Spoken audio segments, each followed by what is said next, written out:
ฮัลโหลมื้อนี้มื้อที่2อยู่กับมิกกี้คือเก่าเพิ่มเติมคือสั่งมาไม่ได้สิบอมื้อนี้ ก็ถึงต้มนั่นแหละโม เราเป็นคนสวนที่จริงมื้อนี้นะมิกกี้เขามีแผนมาจากไหน อุ้ย ไปดูบ้านเราตัวเร็วอยู่กลางสมรภูมิลบผุนบ้าใช่ไหม กูกำลังติดดิวิชั่นอยู่ เพราะว่ามื้อนี้เขามีแผนว่าจะนอนอยู่บ้านเล่นเกมมาสั้นแต่ว่าตายน้อยตายซื้อตายน้อยเนาะสวนออกมา ว่าคุณทุกคนอยากออกมาเลย ที่ ก็ จริ ยัง งออกมาที่จริงนะบนเฟซบุ๊กเลยว่ะปีใหม่ปีนี้ไผ่สวนแบบต้นอีกไปทันทีเลยอีหลีมิกกี้กับสวนมามื้อที่2ตายสวนมาเริ่มบอลจอดรถแล้วย่างวันนี้น่ะลุก ลูก สกายวอล์กเกอร์ หาทงกันน้ำก่อนดู โง่น่ะ ทานทุนกันน้ำอ่ะ เขาบูมี อยู่ในไพ่มีมันเขียนมาเลข1ดอกทุยไป พาม ปลาขดมือเดี๋ยวเขาตัด เอา ไป ผูก เล ไป ย แม่ผูกกับทุก ไป อย่างอ่ะ ตอนนี้กองทัพต้องเดินไปท้องกินอย่างดีมิกกี้ต้องให้ต้องทานเที่ยวจะเข้าต้องสมกับลูกคนที่มาแต่ออสเตรเลียเรียนภาษาลาวได้จักปีละ ฮะ เรียนภาษาลาวได้จักปีละ โอ้ตั้งแต่เกิด แล้วภาษาออสเตร กูเคยเฮียน ว่าออสเตรเลียดู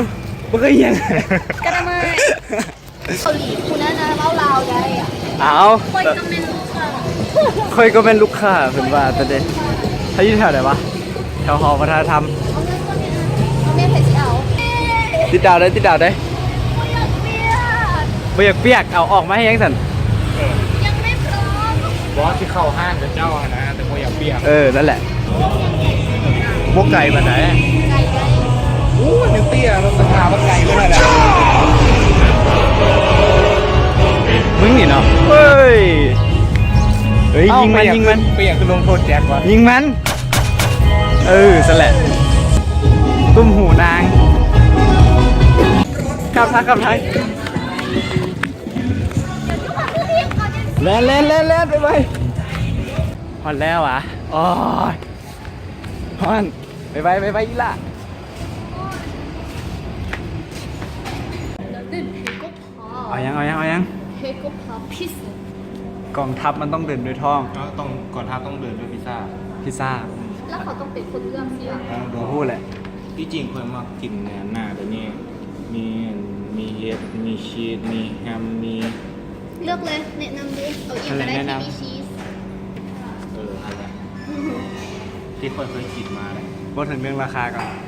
ราคาแบบมันมูเขียวกูลืมไปว่าราคาเท่าไหร่ คาซ่อนกะ อะ ไปสร้างอย่างก็สร้างตัดหน้าไปที่อาหารเลยตอนนี้ไปโอ้ยมาแล้ว ร้านที่สองมาเลยครับ ตาที่สองมาทุยฐานแรก เฮ้ยเอาเว้ยเหรอคืออันนี้เพื่อนเลย นิสัยบ่เห็นหน้าโอ้มานะก่อนมาทวนคืนก่อนอันนี้อยู่19มสเวียงจันทน์นี่คือกันยังอยู่ห้องเดียวกัน แต่บักนี่ มองกูเป็นแค่แท็กซี่ไดรเวอร์ ยังเสียว่าที่จริงวันนี้ก็รุ่นเดียวกันแหละรุ่น7ยังอยู่ห้องอ่ะ7อย่าง 77 77อันนี้ เจ็ดบวกเจ็ด เขาเลยเป็น71หลังจากจมมาเจ็ดไปนี่บ่เห็นหน้ากันเลยหายว่าไม่เห็นกันมือนี้ โบนะกูเจอหน้ามันเยอะ กูก็เพิ่งเห็น เขาเจอเพื่อนต่อโลโก้เฟสติวัลนี่ นี่ไปเจอตอนโลกเฟสติวั อั ล นนี้ก็เจอต่อโลโก้เฟสติวัล อันนี้กับเฟสแต่ว่าไปคนละมือ บัวตั้งใจไปหาหมดตู้อะไรบัวไม่ได้ไปหา นี่นั่นน่ะตัวติโต้เลย ไม่อยู่ที่ไหนเนี่ย อันนี้แหละจังเด้อทำแล้วลุยดิไปดิไปเขาลุยไปเขาไม่แห้งนี่นะ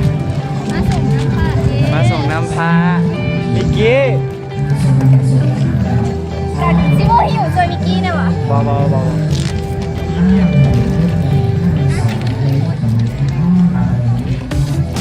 มิกกี้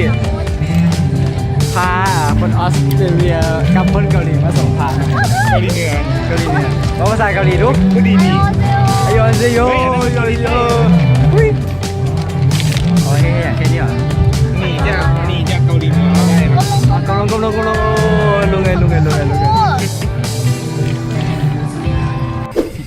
ผิดคาดนิดม่วนๆกันเลยไปสิต่อ ในวันเกิด มันเกิดไผ่ วันเกิดนี่ มันเกิดนี่ มันเกิด โอ้เสียบ เกิด Happy Birthday ยังไง เขาชื่ออย่างเดียว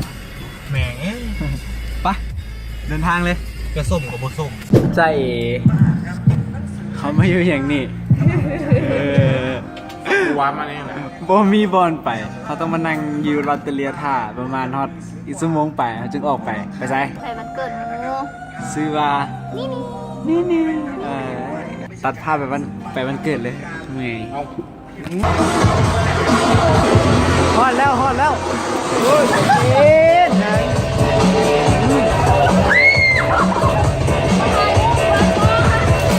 วันไหนเอง เฮ้ย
จะไหนมิกกี้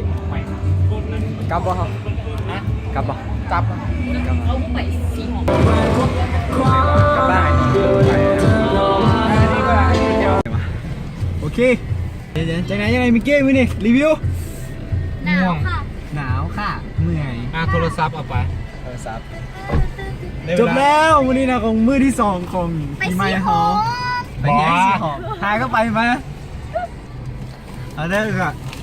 มื้อนี้เราก็ขอลาไปเพียงเท่านี้แหละมูวิดีโอนี้มันจะยาวเลยวะ กูเห็นลีลาที่โต ตายเลยนะ โอ้เพราะว่าจะตั้นให้มันเหลือประมาณ7 นาทีประมาณนี้ อะไรก็ได้โพส มืดแล้วบ๊ายบาย นอน นอนไปรับแล้ว See you again